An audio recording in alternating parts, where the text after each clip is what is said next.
Hello, welcome back to the channel. Today I'm going to show you how you can hit better drives without changing your golf swing.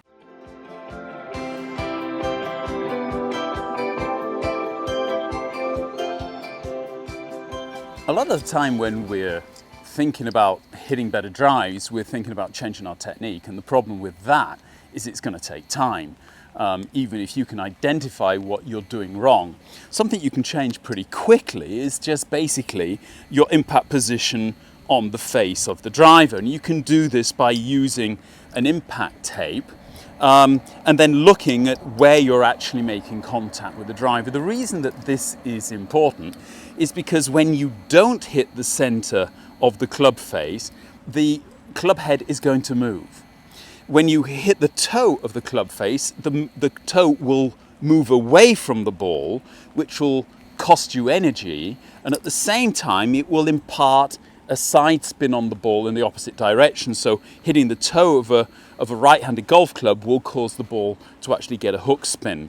Hitting the heel will give it a slice spin. Hit at the top, it will tilt back and it will actually reduce the spin. So a lot of golfers will actually like to hit the ball slightly above the center to actually take advantage of that.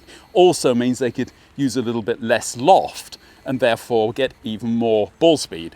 But hit it at the bottom, it tilts forward and therefore you're getting more spin. A lower flight, more spin, and obviously then shorter drives because of it. And the answer really is basically to have a look systematically at maybe your address position first of all, and see whether you can't actually hit more out of the center of the club just by changing your address position.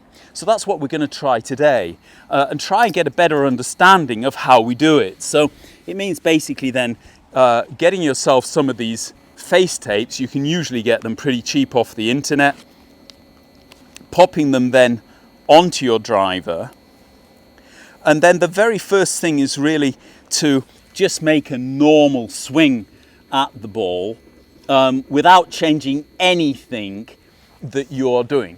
So tee it up as usual, stand as usual, hit your normal shot. And then basically have a look at where you've made impact with the ball.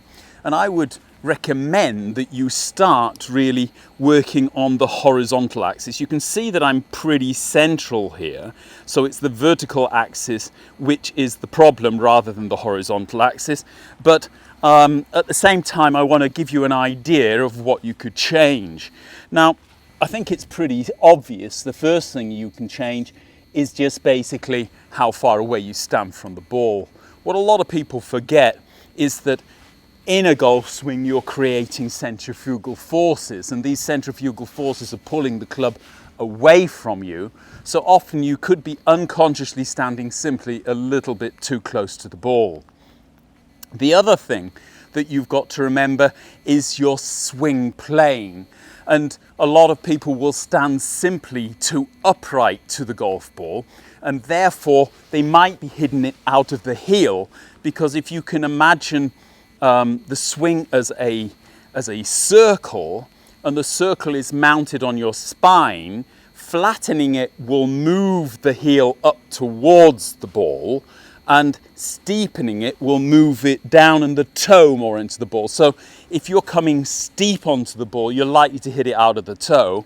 If you're coming flat onto the ball, you're likely to hit it more out of the heel. So that could just be a question of spine angle and altering your spine angle slowly. So if you want to hit it more towards the toe, you want a little bit more spine angle. If you want to hit it more towards the heel, you want to be standing a little bit more upright in your spine angle in the address position. But more often than not, it's just a question of getting used to how far away you're going to stand from the ball. And I'm going to bring a video out in a couple of weeks which will basically go a little bit more into depth into this distance that we should be standing away from the ball for the different clubs, simply because if you think about the centrifugal forces pulling the club away from your body and into the ground with an iron, and away from your body and away from the ball a bit with a wood, you might actually have to stand a little bit further away with your longer clubs and a little bit closer with your shorter clubs. But I'll go into that a little bit more depth later. this is really a bit of trial and error.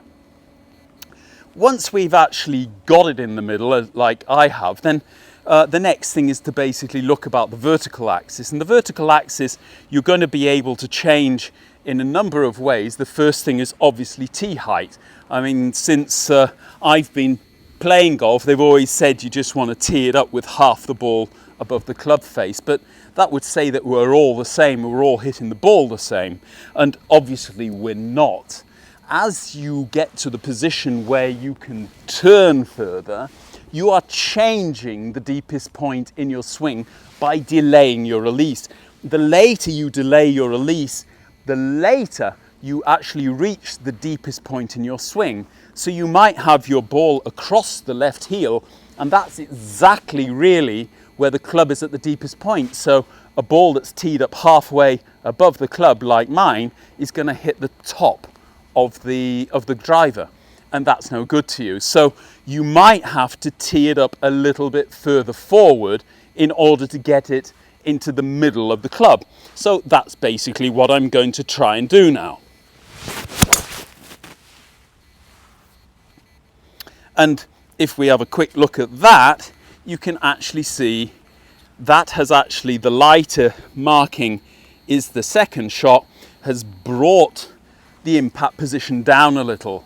So eventually, just by moving the club or the ball forward in my stance would be enough to move the ball down to an impact position that I could live with.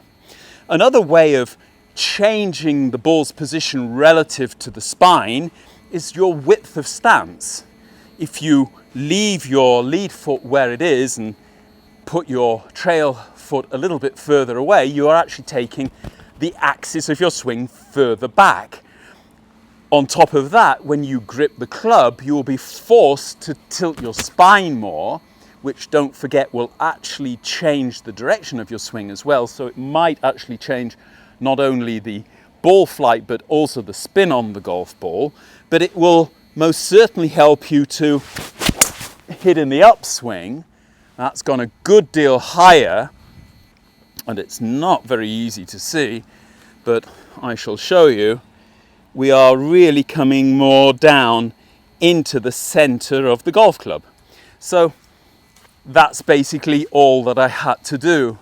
Obviously, the last thing, and maybe the simplest thing, is tee the ball higher or tee the ball lower, depending on your swing.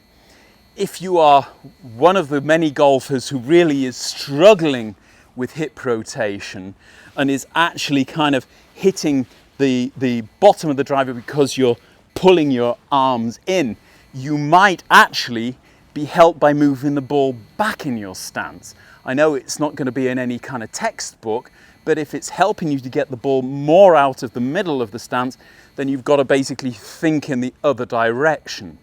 The first thing is basically to see when you're swinging the golf club with your normal stance, normal address position, where are you impacting the ball on the face? Once you know that, then you go into the changes. If it's a horizontal change, you want to be looking at spine angle and distance from the ball.